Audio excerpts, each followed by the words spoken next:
Метал детектор Терминатор модел GL4 с 28 см антена.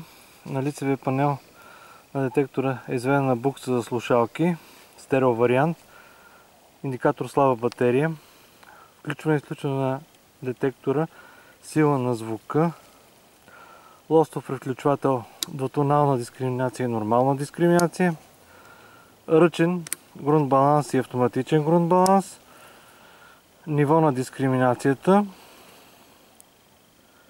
сенситив чувствителност на детектора и грунт баланс, регулиране на земния баланс. Имаме изкопани две дупки в земята, в която сме поставили монета 18 мм, в случая 10 стотинки от 1999 година.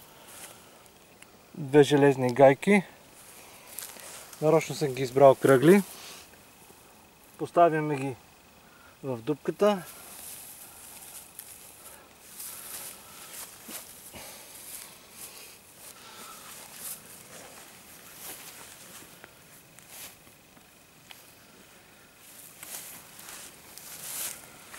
Включваме детектора.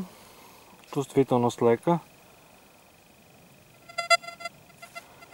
Ръчен грунт баланс в момента сме и на нормална дискриминация с припукване на желязо. Виждаме. Това е монетата. Няма индикация на керамиката. И тук в момента са железните гайки. Ето е монета. Минаваме на двутонална дискриминация. Минаваме над керамиката. Няма индикация. Няма индикация и за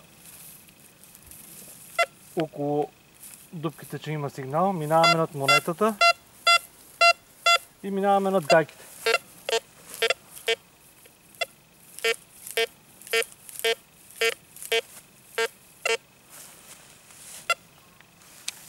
Това е.